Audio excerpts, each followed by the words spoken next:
갈라디아서 1장 18절로 24절 말씀입니다.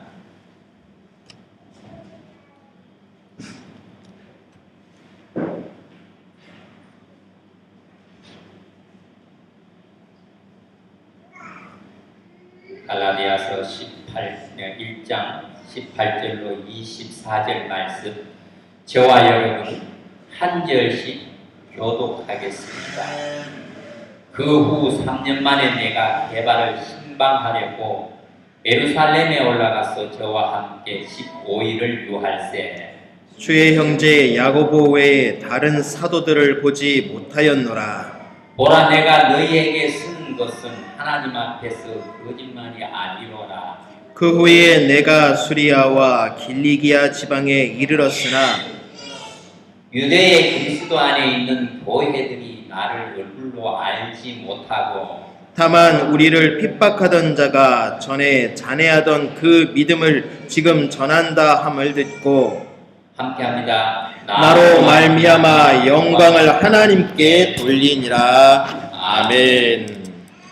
오직 하나님의 영광을 위한 삶이라는 제목을 가지고 목사님께서 말씀을 전하실 때에 많은 은혜 받는 귀한 시간 되시기를 바랍니다. 예, 갈라디아서 지금 강해 중에 있습니다. 지금 1장 정리하는 과정 속의 내용을 우리는 어느덧 알고 있습니다. 바울이 갈라디아 교회에 보내는 편지이면서 아울러서 바울이 왜 그 갈라디아 교회에 편지를 보내느냐? 바울이 선교 여행을 하면서 세웠던 교회였기 때문에 애착이 같은 것입니다. 그런데 지금 위험에 도달해 있습니다. 무슨 위험입니까? 잘못된 것, 거짓된 것을 전하고 있습니다. 우리도 마찬가지입니다. 항상 이 미혹이라는 단어, 유혹이라는 단어, 이것이 언제나 저와 여러분들을 시험하고 있습니다. 진실이 우리를 넘어뜨리는 적은 없습니다. 거짓이 우리를 넘어뜨리죠. 진실은 오히려 우리가 귀 기울이느냐, 잘 안 귀 기울입니다. 거짓에는 잘 귀 기울이게 되어 있습니다. 말도 그렇잖아요. 정직한 말을 귀담아 듣는 것보단 다른 사람의 잘못된 말을 귀담아 듣는 게 우리가 더 빠르잖아요. 한 단계 더 나아가서 어떻습니까? 나에 대한 충언을 듣기는 참 거북스러워하잖아요. 바로 그러한 것들이 오늘 갈라디아 교회의 모습과 우리의 교회의 모습과 다를 바가 없는 모습이라는 겁니다. 그런데 거짓 교사들이 외쳤던 내용이 무엇이라겠습니까? 율법과 행위로 구원을 얻을 수 있다라겠습니다. 자, 착하게 살면 됩니다. 정직하게 살면 됩니다. 진실하게 살면 됩니다. 늘 드렸던 말씀입니다. 자, 이것 가지고 구원받을 수 있다라고 외치고 있는 게 지금 이 갈라디아서에 나타난 거짓 교사들의 모습입니다. 그러면서 이 갈라디아 교회를 세웠던 바울을 무엇이라고 하느냐? 그는 거짓말쟁이다. 그는 진실한 사람이 아니다. 왜? 그는 예수님을 따라다녔던 12명도 아니요, 예수님을 만나본 적도 없는 자가 어찌 스스로 사도라고 하느냐? 그는 거짓말쟁이다. 자, 논리적으로 맞습니까? 틀립니까? 맞습니다. 바울이요, 예수님을 따라다녔던 12제자 아닙니다.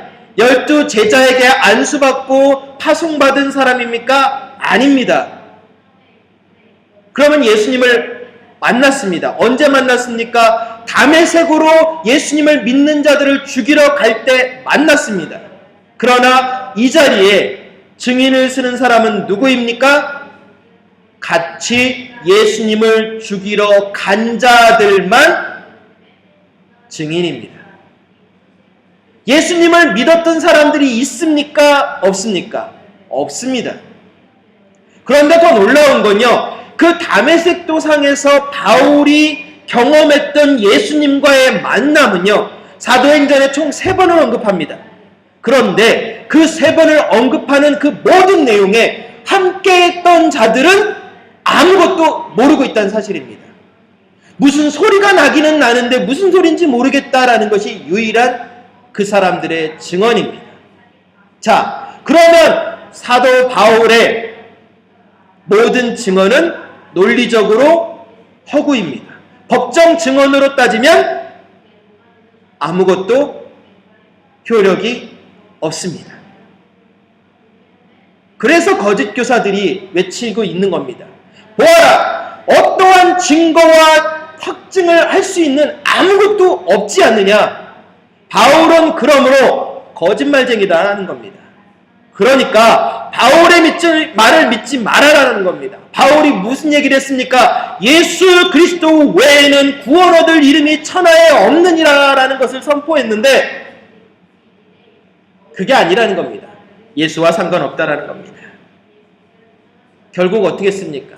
성도들을 파멸로 이끌어가는 그 모든 모습에 교회는 속수무책으로 당했습니다. 저와 여러분들 어떻게 생각하십니까? 이단들이 만약에 여기 와서 이야기를 한다면 안 넘어가실 자신이 있으십니까? 어떻게 상대하시겠습니까? 우리가 잘 알고 있는 여호와의 증인 어떻게 생각하십니까?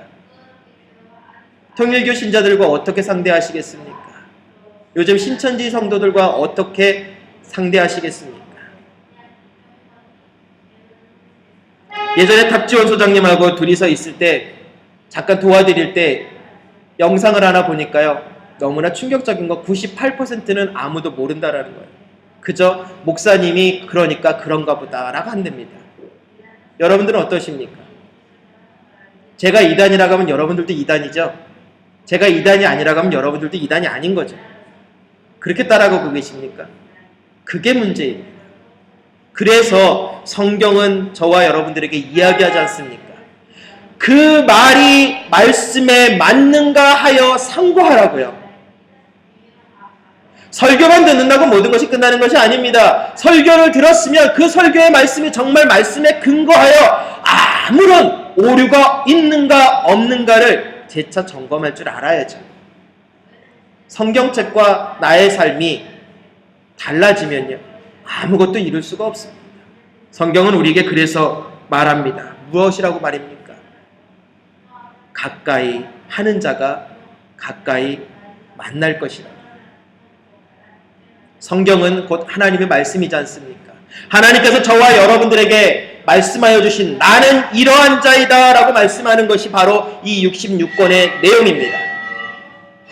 이 66권의 내용을 알아야 하나님이 누군지를 저희가 이해하고 그것을 설명할 수 있지 않겠습니까? 그런데 갈라디아 교회 당시에 성경책이 없었기 때문이다 라고 어떤 분이 그렇게 이야기하는 걸 들었습니다. 맞습니다. 당시에 성경책은 없었습니다. 단지 사도들이 썼던 성경 원본을 필사해서 가지고 돌아다니면서 서로 편지를 읽었던 것들, 그것이 유일한 것이었습니다. 우리는 지금 성경으로 읽고 있지만 이 성경책 자체가 그 당시에는 편지였습니다.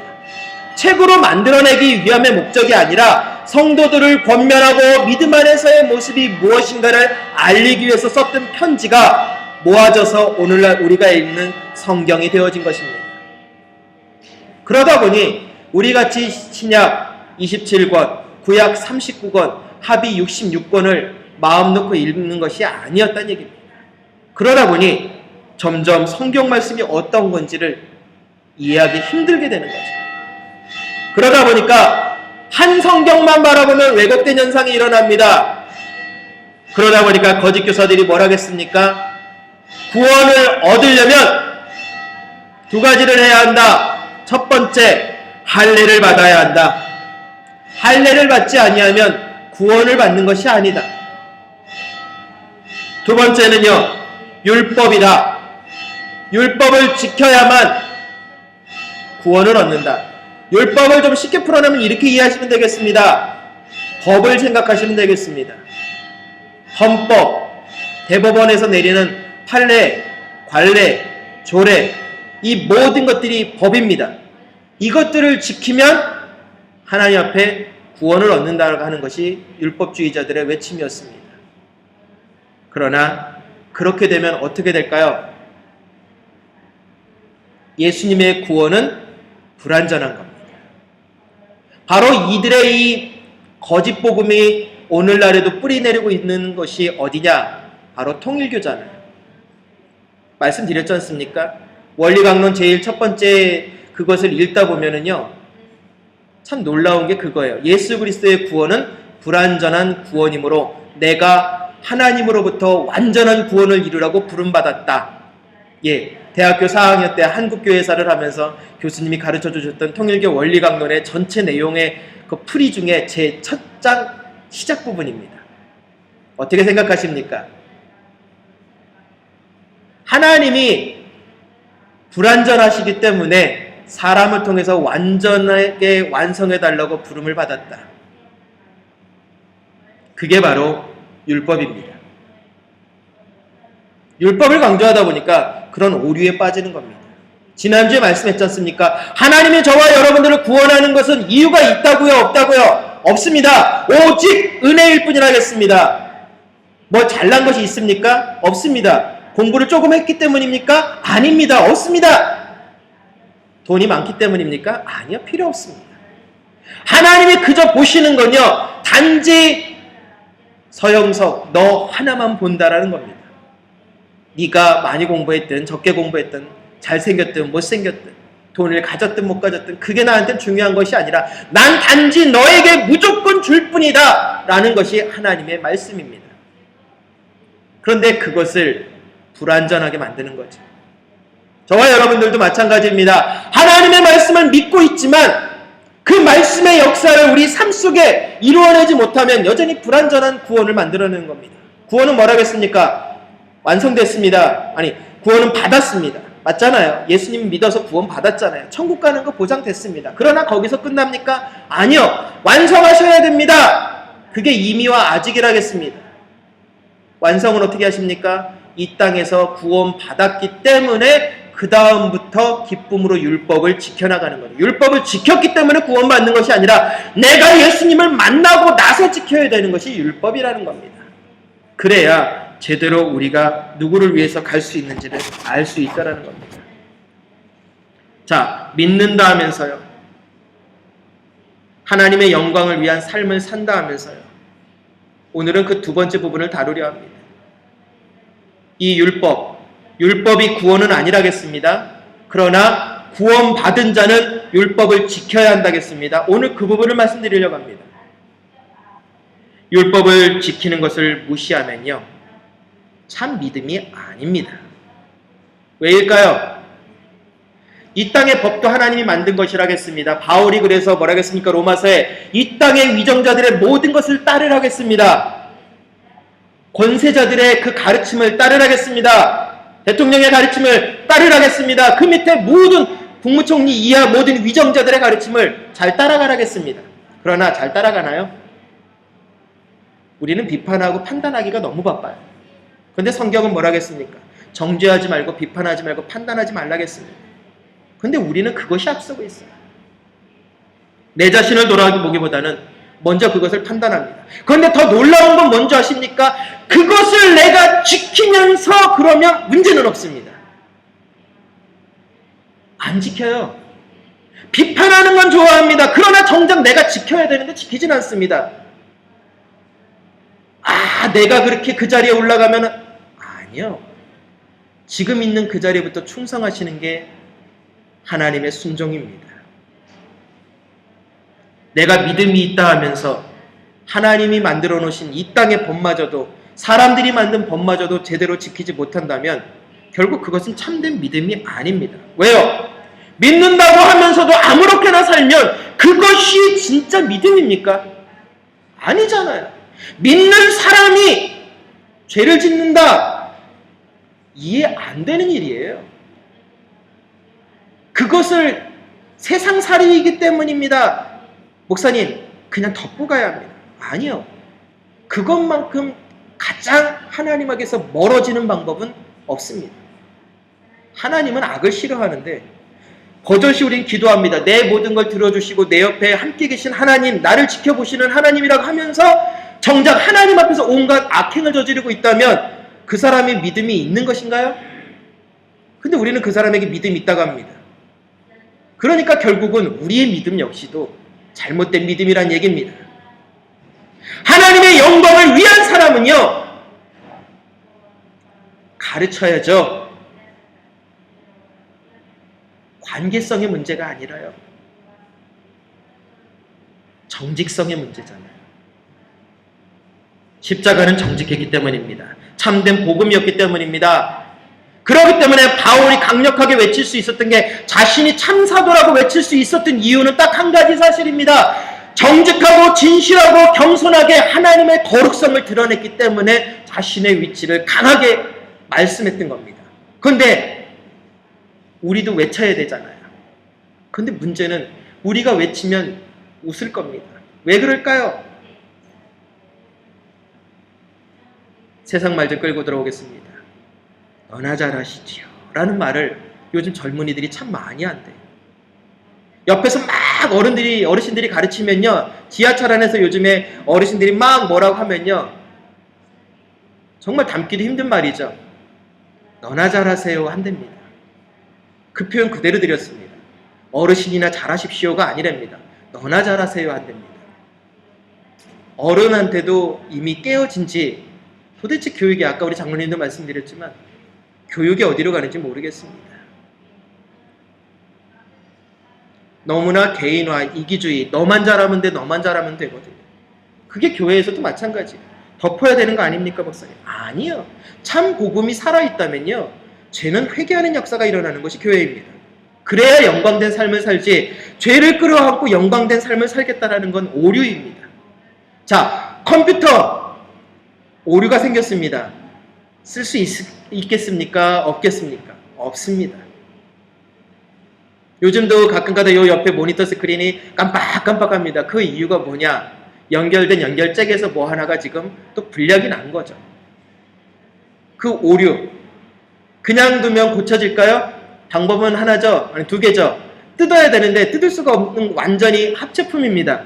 고무로 전체가 코팅되어 있기 때문에 천상 고무를 잘라내면 선은 완전히 분해돼서 다시 조립하기 어려운 상태입니다. 그렇다면 방법은 뭘까요? 새 걸로 사야죠. 안 되면, 뜯어 고쳐질 수 없다면 과감하게 버리란 얘기죠. 무슨 얘기입니까? 성경에 말씀하고 있는 것처럼 그것을 바꿀 수 없는 상황이라면 과감히 그 팔을 자르고, 한 팔을 자르고 천국 가는 게 낫지 않겠느냐는 말씀이에요. 죄를 아무리 해도 이 죄 때문에 내가 할 수 없습니다. 그럼 그 죄를 단호하게 잘라내야 되는데 나는 죄를 바꿀 수 있습니다. 제자 하나가 편지를 해왔어요. 목사님, 왜 명절이 됐습니다. 그래서 또 가서 싸움해야 합니다. 무슨 싸움? 제사를 지내지 않습니까? 그래서 절해야 되지 않습니까? 그래서 후회스럽습니다. 뭐가? 그때 말씀 들을 걸, 믿는 자와 결혼할 걸. 제가 한마디 더 했습니다. 껄껄하지 말고 지금부터나 잘해라. 그랬더니 놀라더라고요. 그 다음 답변이 그거였습니다. 네가 결혼한 지 7년이 흘렀다. 7년 동안 아직도 그 모습이라면 너는 나에게 했던 말을 지키지 못했다. 나에게도 못 지켰는데 하나님에게 지켰겠느냐. 무슨 말씀을 제가 드렸었습니까? 넌 기억 못하니? 예, 못하겠습니다. 순교하고 선교사로 간다면서. 그럼 너는 순교 안 한 거다. 네가 살아있는데 가족이 변하겠니? 맞잖아요. 내가 살아있는데 옆 사람이 변하겠습니까? 내가 하나님의 은혜 가운데 영광된 삶을 위해서 완전히 깨끗하게 정제가 되어지지 아니하였는데 어찌 다른 사람을 변화시킬 수 있냐는 얘기입니다. 바울의 외침이 힘이 있었던 이유는 단 한 가지입니다. 그는 완전히 변화됐고 세팅되어졌거든요. 새롭게. 우리도 그렇게 변하란 얘기입니다. 그런데 그 변하는 게 너무나 큰 이유가 아니라는 겁니다. 오늘 본문에 뭐라고 했습니까? 바울이 드디어 예루살렘을 찾아가는 이야기가 나옵니다. 베드로를 찾아가는 이유가 나옵니다. 그런데 3년 동안 찾아가지 않았던 이 바울, 왜 3년 동안 찾아가지 않았을까요? 저와 여러분이 바울입니다. 어떻게 하시겠습니까? 예루살렘은 지금 무엇의 중심지입니까? 교회 신앙의 중심지입니다. 그곳에 가면 권력을 얻을 수 있습니다. 그곳에 가면 힘을 얻을 수 있습니다. 왜입니까? 12사도에게 인정만 받으면 바울은 모든 문제가 다 풀려납니다. 그러나 바울에게는 명예가 중요했습니까? 순종이 중요했습니까? 순종이요. 왜 그랬습니까? 바울이 부름받은 이유 때문입니다. 내가 너를 부른 것은 이미 네가 태중에서부터 이방인의 사도로 너를 선택한 내 계획이 있느니라. 그래서 바울은요, 명예가 중요한 게 아니었던 겁니다. 권력이 중요했던 게 아닙니다. 하나님 말씀이 우선이었다는 얘기입니다. 자신의 입장을 먼저 챙기기보다 하나님의 뜻이 무엇이었느냐를 물었다는 얘기입니다. 이게 하나님 영광을 위한 삶입니다. 내가 지금 사업을 하고 있습니다. 바이어를 만나고 있습니다. 이 상황에서 하나님의 영광이 어떻게 드러나는가 고민하면은 나는 하나님의 영광을 위해 살고 있습니다. 그러나 하나님이 전혀 문제가 없어요. 하나님은 항상 선조치 후 보고자입니다. 그러면 우리는 영광의 삶을 사는 게 아닙니다. 하나님은 조치만 보고받는 게 아니시죠. 선 보고 후 조치가 돼야 되는데 어느덧 우리는 하나님 앞에 보고하는, 하나님은 그냥 보고만 받는 사람이 되셨어요. 받는 분이 되셨다는 얘기입니다. 그래서는 안 되죠. 바울 그렇게 3년 동안 자신의 일에 했습니다. 자, 바울 유명해졌잖아요. 그런데 오늘 본문에 또 뭘 하겠습니까? 두 번째, 예루살렘에 바울의 얼굴을 아는 사람이 있다고요? 없다고요? 없다고요. 우리는 내가 무언가 조금만 하면 알아주길 원합니다. 동네방네 나팔을 붑니다. 아니요. 하나님이 알아서 하나님의 일에 순종하면요, 하나님이 알아서 소문내주시거든요. 그런데 우리는 하나님을 못 믿으니까 내가 소문내요. 내가 하나님의 일 이만큼 했거든. 그러니까 우리는 하나님을 위한 삶을 산 게 아니란 얘기예요. 내 욕망을, 내 욕구를 채우기 위한 삶을 산 거죠. 잊지 마십시오. 얼마나 놀랍습니까? 조금만 유명세를 타면 바로 달려갈 수 있는 그 자리고요. 가서 사람들한테 안면만 터도 바울은 상당한 이득을 얻을 사람입니다. 그러나 그게 중요한 게 아니에요. 뭐가 중요하다고요? 하나님의 명령이요. 저와 여러분은 어떠십니까? 하나님의 명령이 우선이십니까? 아니면 내 모습이 우선입니까? 당연히 하나님이 우선이라고 합니다. 그러나 하나님이 우선인 사람은요, 선조치 후보고가 아닙니다. 선보고 후조치하는 사람입니다. 하나님의 뜻대로 조치하는 사람이란 얘기입니다. 그래서 바울은 16절에 회심하자마자 아라비아로 가서 복음을 전한 거죠. 왜 그렇게 했을까요? 바울은 그 사실을 알았습니다. 바울의 인간적인 모든 모습은 어땠습니까? 가말리엘의 문화생이면서 당대의 최고의 학문을 배운 자입니다. 그러니까 바울 상당한 권력자입니다. 학적으로 최고의 높은 자리에 올라있는 자리입니다. 석좌 교수는 따놓은 장상입니다. 그리고 돈은요, 당대의 최고의 돈 잘 버는 직업이었기 때문에 물질에 대해서도 정말 부족함 없이 탁 사는 사람입니다. 그리고 당대의 최고의 시민권, 로마 시민권을 가지고 있는 사람입니다. 어디 하나 흠잡을 데 없는 완벽한 사람입니다. 조건이. 그러나 그는 그 조건을 내세우지 않았습니다. 왜입니까? 그리스도를 증거하다 보면, 그리스도께 순종하다 보면 자동적으로 그리스도가 나를 높여준다라는 사실을 바울은 깨달았던 겁니다. 저와 여러분들이 말 없이 이름 없이 빛도 없이 감사하며 우리 찬송 부르잖아요. 정말 이름 없이 빛도 없이 입으로만 하는 게 아니라 정말 그렇게 해보십시오. 그러면요 하나님이 영광을 받으셔요. 하나님이 우리에게 뭐 일확천금 뭐 많은 돈 헌금 그런 거 바라시는 거 아니거든요. 하나님 앞에 기도하다 보면 늘 감동 주시는 게 뭐냐? 마음에 감동을 주실 때마다 느껴지는 게 그거예요. 하나님의 이름을 높여라. 아버지의 이름을 높여라. 예수님의 이름을 높여라. 성령님의 이름을 높여라. 다른 거 없잖아요. 높여드리기만 하면 되잖아요. 근데 그게 가장 쉬운 게 뭐냐? 겸손하면 된다는 얘기입니다. 자신을 낮추면 된다고. 남이 알아주든 말든 자신의 위치에서 묵묵히 최선을 다하는 사람. 회사에서는 그런 사람을 원한답니다. 왜요? 그 사람은 변함이 없거든요. 중요한 것은요, 힘으로 큰일을 하는가라는 생각이 들었습니다. 자, 힘만 있으면 큰일을 할 거라고 생각하시죠? 아니요. 힘 가지고 일하는 게 아닙니다. 힘 가지고 일하려고 하는 많은 분들 지금 보고 있지만 결과는 참 마음이 아픈 일들을 많이 일으키고 있어요. 왜 그렇습니까? 다 힘만 지니면 뭐든지 할 수 있다고 하는데 그 힘 때문에 하나님이 점점점 그들에게는 안 보여요. 참 가슴 아파요. 하나님이 어디 있나 싶습니다.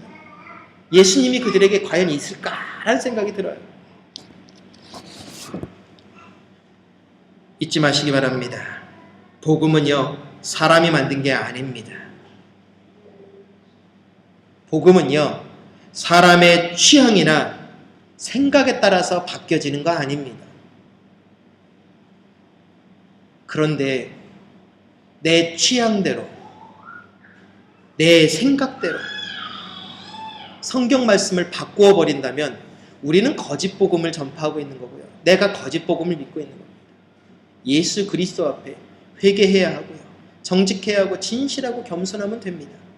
이런 모든 것들을 어떻게 따라가야 한다고요? 아까 처음에 말씀드렸습니다. 성경을 상고하라고요. 성경을 읽지 않는 자가 어찌 성경을 알겠습니까?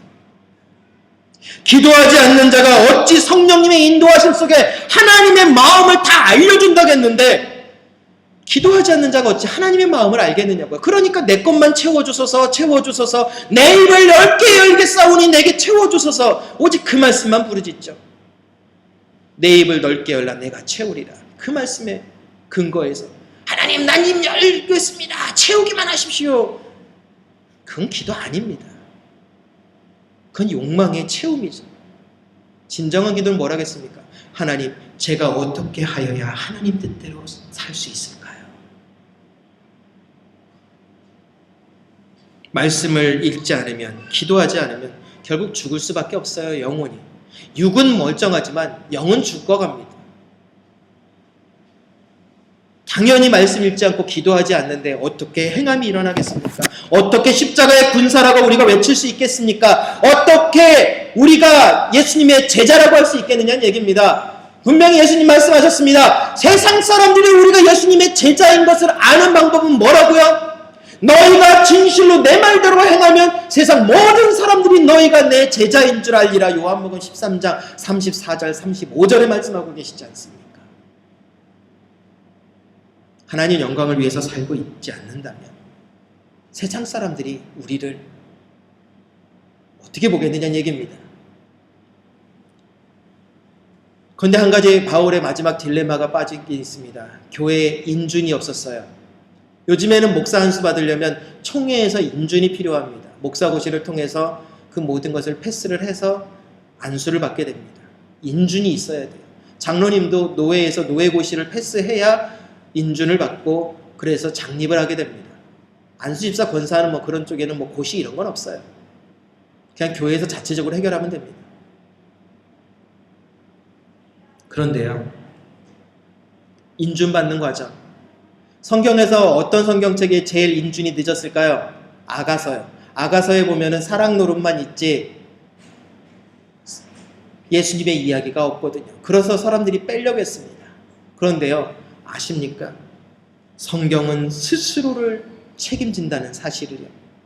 아가서에 보면 하나님에 대한 이야기 아무것도 없습니다. 그저 솔로몬의 사랑 노래입니다. 술람미 여인과 달콤한 사랑 노래입니다.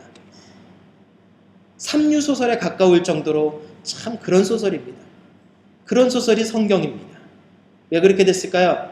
하나님이 우리를 그처럼 달콤하게 사랑한다라는 것을 모든 사람들이 인정할 수밖에 없도록 성경 스스로가 증언을 한 겁니다. 그래서 공의회에서 사람들이 모여서 성경을 39권 구약을 정할 때 아가서가 제일 늦게 들어갔던 거죠.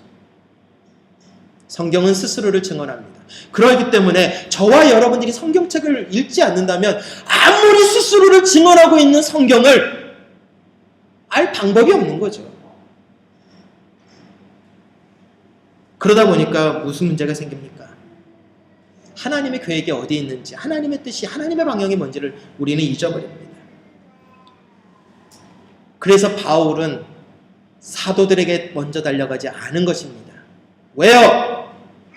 사도들에게 달려갔으면 내가 다메섹 도상에서 이렇게 예수님을 만났다라는 그 순수함이 살아있을까요? 변질될까요? 변질될 겁니다. 왜요? 사도들 앞에서 좀 멋있게 자랑할 수 있는 상황이 될 수 있거든요. 그러나 사도행전에 3번을 증언했을 때 그 바울의 순간은요, 자신의 목숨이 경각에 달려있는 위태로운 상황 속에서 담대하게 순교자의 정신으로 그 상황을 선포하니까 변질을 시킬 수 있습니까? 없습니까? 없습니다. 목숨을 내놓은 상황에서는 정직함이 나왔던 겁니다. 우리는 목숨 내놓을 때 위기를 모면하기 위해서, 그 상황을 모면하기 위해서 거짓말을 한다. 그러면 하나님 영광이 아닌 거죠. 바울은요, 오히려 목숨을 내놓는 그 상황에 정직하게 더 얘기를 했습니다. 하나님은 그걸 보신 겁니다. 저와 여러분들에게도 마찬가지입니다. 하나님이 우리에게 주신 그 순간을 보신다는 이야기입니다. 그것이 바로 영광을 위한 삶입니다. 결국 어떻게 됐습니까? 거짓 교사들이 와서 이러쿵저러쿵, 뭐가 어쩌네, 뭐가 저렇네, 목회자가 뭐가 저렇네, 뭐가 그렇네, 누가 뭐가 저렇네, 뭐가 그렇네. 그건 세상 일입니다. 세상 모습이고. 그러나 바울은요, 십자가 앞에 늘 진실했습니다. 결과적으로 어땠습니까? 바울은 복음을 유럽뿐만 아니라 세계적으로 증거자가 되었고, 가장 중요한 것이 무엇이었습니까? 유대 교회에도 이익이 되었습니다. 그러나 중요한 것 한 가지 잊지 마십시오. 바울은 자신을 끝까지 안 알렸어요. 왜요? 하나님이 하셨으니까요. 이게 중요한 겁니다. 하나님 영광을 위해 달려간 자는요, 하나님이 하신 일이기 때문에 자신은 사라져야 합니다. 내가 사라지지 않았다면 그건 하나님 영광이 아닙니다. 하나님 영광을 위해서 한 자는요, 아무 말이 없습니다. 그게 우리가 해야 할 일입니다. 바울이 오늘 바로 그런 일을 했다는 겁니다. 그러면서 디모데전서 3장 1절에 이런 말씀을 합니다. 미쁘다 이 말이여 곧 사람이 감독의 직분을 얻으려 함은 선한 일을 사모하는 것임이라 하겠습니다. 여기서 감독이라는 것은 목회자입니다. 그러나 오늘은 좀 풀어내겠습니다. 저와 여러분들이 하나님 은혜 가운데 직분을 감당하길 원한다면 그 직분을 얻으려 함은 선한 일을 사모하는 것이라고요. 여러분 직분 얻기를 원하십니까? 그럼 선한 일을 사모하십시오. 악이 함께하면서 직분을 감당하는 것은 거짓입니다. 하나님은 분명히 성경에 이야기했습니다. 직분을 사모하는 자는, 얻으려 하는 자는 선한 일을 하라고요. 바울은 그 말씀대로 갔습니다. 저와 여러분들도 그 길로 가야 합니다.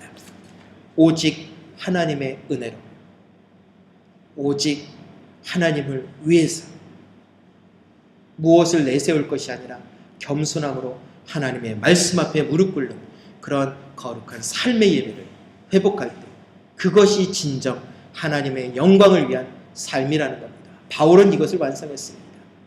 잊지 마십시오. 정직하시기 바랍니다. 겸손하시기 바랍니다. 진실하시기 바랍니다. 언제나 어디서나 그리스도인 되시기 바랍니다. 제일 존경하는 인물 중에 한 분이 계셔요. 목사님들 빼고 반기문 사무총장님. 참 그분의 일대기를 읽으면 정말로 부끄러워요. 너무 정직해가지고, 너무 진실하셔가지고 읽고 있는 제가 참 부끄러워요. 목사인 제가 읽어도 부끄러워요. 그런데 그런 얘기를 문득 하시는 걸 기억합니다. 절 특별하게 보지 마십시오. 그저 가야 할 길을 갔습니다. 어떻게 생각하십니까? 특별하셨기 때문에 갔다고요? 아니요. 젊은이들에게 비전을 주실 때 항상 하시는 말씀이 그것이었어요. 그저 주어진 길이기 때문에 정직하게 갔고 주어진 길이었기 때문에 겸손하게 갔습니다. 그랬더니 오늘날 이 자리에 와 있었네요. 하나님의 역사요. 그렇게 말씀을 가까이 하고 기도하고 가다 보면요. 삶의 행함으로 그 자리에 도착하게 됩니다. 저와 여러분, 이 한 주간 하나님의 영광을 위한 아름다운 삶을 완성해내는 축복의 주인공들이 되시기를 바랍니다. 거룩하신 하나님 감사합니다. 우리들의 삶을 되돌아보았습니다. 우리들의 영혼을 되돌아보았습니다. 아버지의